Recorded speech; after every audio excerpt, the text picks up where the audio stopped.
One thing that's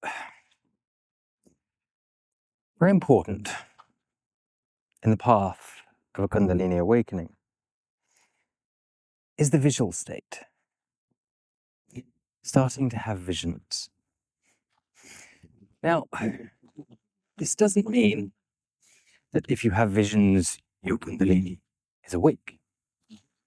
And it doesn't necessarily mean that once your Kundalini rises, you'll automatically have visions.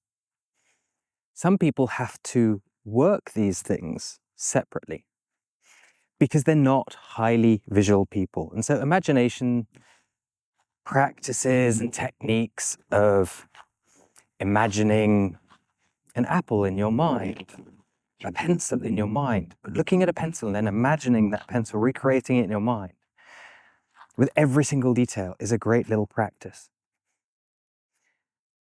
Yet, we must also distinguish between the skills we use to create vision.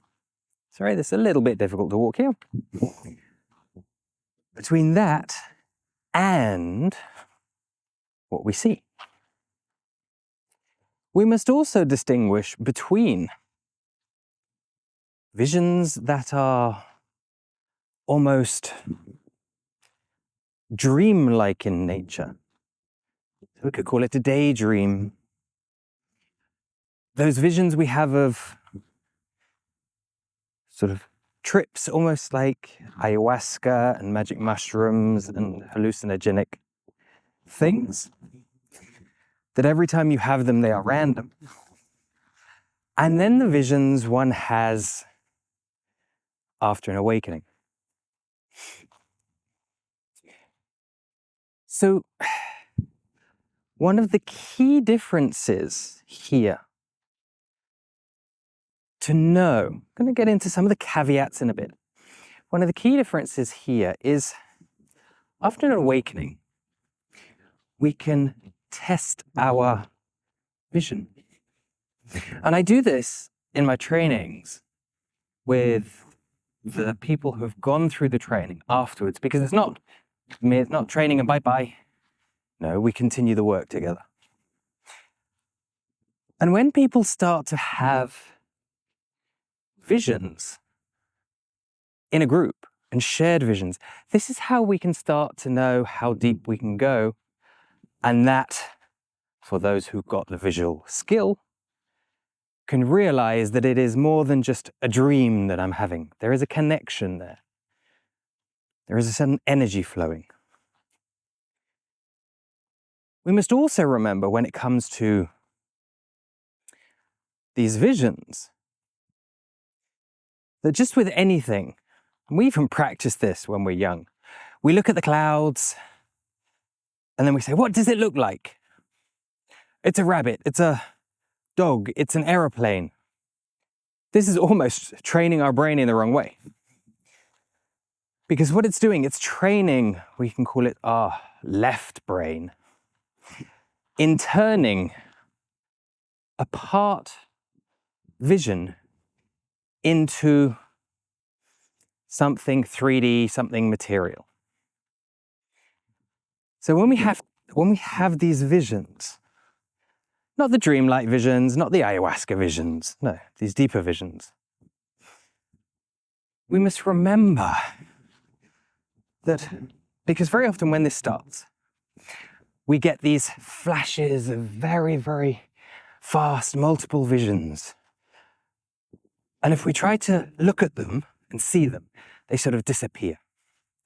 But also if we try and look at them, the brain, the left brain, will try to make these visions material. And by doing this, we're actually slowing down the process of the journey. We have to retrain our brain to not do this. And just to, instead of trying to look at the images, to just watch what is happening as an observer. Because once we do that, once the brain, once the ego relaxes to yet another level, it can then open up. And it opens up first by, it becomes lucid. Much like lucid dreaming in the sleep state, these waking states also become lucid. It's quite a steep climb, this one. So we have to let these things just watch, be the observer, and in time, we'll start to see, how can we say it? Non-three-dimensional things. Perhaps the higher dimensions.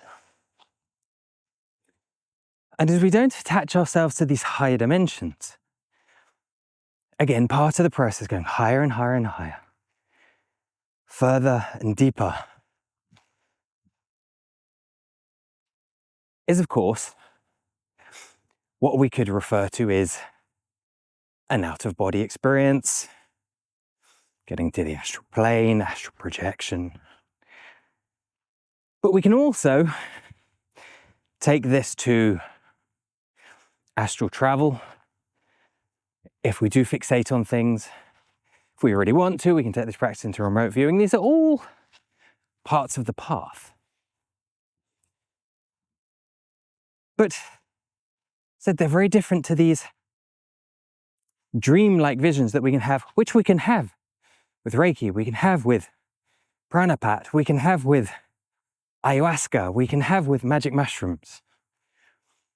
That, yes, can help us delve deep into our psyche, perhaps analyze them, perhaps go on a lovely journey, but are seemingly random. If we deeply analyze them, we find out they're not as random as we think they are. But that's beside the point. So why am I telling you this? Because for those that have trouble visualizing, it's a good thing to start, as I said, visualizing an apple in your head. Saying to yourself before you go to sleep, I remember my dreams 50 times. When you wake up, I remember my dreams. And see what they are. Write them down. Once you can do that, I can have lucid dreams. I remember my dreams. I can have lucid dreams. Because these will all help to develop the skills needed later, especially for those people who aren't visual. Now, this doesn't just relate to visions. It can be sounds, or clairvoyance, we can call it clairaudience. And then we have, of course, clairsentience. And these three things can merge together. So the sounds can create the visions. The feelings can create the visions. And if we don't practice these things, we tend to, doesn't mean to say we can't have an awakening without them, but it means we get stuck in the physical reality, noticing, oh, well, my back went cold or my back went hot, felt pressure on the left side of my head. And so it holds us back from going into the deeper levels through an awakening. As I said, please don't start writing, oh, well, I have these visions, therefore my Kundalini must be awake. No. We can be very imaginative, visual people. We can activate just the third eye, which will create visions. They are different from what one perceives after an awakening. So what is it exactly that you perceive after an awakening? So I don't talk about those things because unfortunately, it builds expectation. And second of all, if I tell you what's going to happen, And then it happens. Did it happen because I told you, or did it happen because it should happen? See, if you have it, and then you talk to other people who have also been through it and realize that you've had the same experience, seen the same things as other people, without being told what they were, this is a sort of blind form of testing, isn't it? We could almost, dare I say it, say, the way science does it. So we can know it's not just our imagination playing games with us. Now, don't get me wrong, just the regular random visions and dreams and going on journeys and seeing pink elephants and arms coming out of clouds and things like that can be awesome and fun. Being taken by gnomes or little people, DMT gnomes. They can all be great things. But just remember, they're not quite the same. If you wish to train for an awakening, if you wish to have an awakening, I offer this on my website via 2 different ways. One, intensives with me, 3 months. Another one is a 12-month practice. Finished with a 1-week intensive. The intensive is one-on-one. To go through the process gently, smoothly, calmly, no force, no sudden, no awakenings, to make it as safe as possible. If you're interested in go to kundalini.What. Do you have visions? What type of visions do you have? It's blood. See,